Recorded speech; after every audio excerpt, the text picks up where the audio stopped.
በስመ አብ ወወልድ ወመንፈስ ቅዱስ አሐዱ አምላክ አሜን። ምሳሌ ቤተ ክርስቲያን ቤተ ክርስቲያን ዝብል ቃል ቀጥተኛ ትርጉሙ ናይ ክርስቲያን ገዛ ማለት እዩ። ቅድስት ቤተ ክርስቲያንና ኣብ መጽሓፍ ቅዱስና ብዙሕ እያ ትመስላ ዘላ።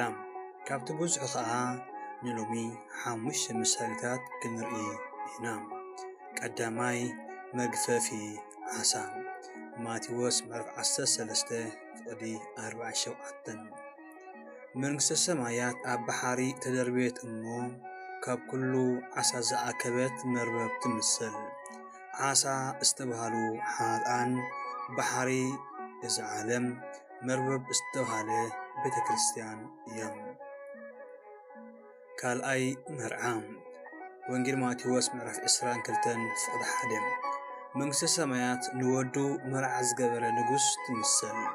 ወዱ ዝተብሃለ ጎይታ፣ መርዓ ዝተብሃለት ቤተ ክርስቲያን፣ ንጉሥ ዝተብሃለ እግዚአብሔር ኣብ እዮም።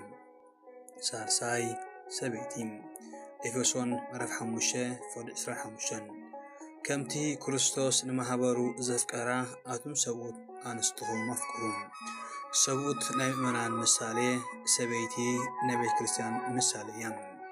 ራብዓይ ብሳራ ጋላትያ ምዕራፍ 4:31 ስለዚ ኣሕዋተይ ደቅታ ጭዋ እምበር ደቅታ ባርያ ኣይኮናን። ጭዋ እተባሂላ ዘላ ሳራ ኮይና ናይ ቤተ ክርስቲያንና ምሳሌ እያ።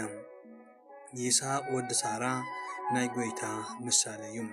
ጳውሎስ ናይ ምእመናን ምሳሌ፣ ባርያ ናይ ሓጢኣት ምሳሌ። ሓምሻይ ኣካል ቀዳማይ ቆሮንቶስ ምዕራፍ 12:12 ከምቲ ስጋ ሓደ ክንሱስ ብዙሕ ኣካላት ዘለዎ ብዘሎ እቲ ኣካላት ስጋ ከዓ ብዙሕ ክንሱስ ሓደ ስጋ ዝኾነ ክርስቶስ ከዓ ከምኡ እዩ። ኣካል ናይ ቤተ ክርስቲያን ምሳሌ እዩ። ወስብሐት ለእግዚአብሔር ወወላዲቱ ድንግል ወለመስቀሉ ክቡር አሜን። ጽንኩ ስለሰማዕኹኒ ወትሮ ኣብ ትገብርዎ ጸሎት እግዚአብሔር ኣምላኽ ጸሎትኩም ጽን ኢሉ ይስማዕኩም።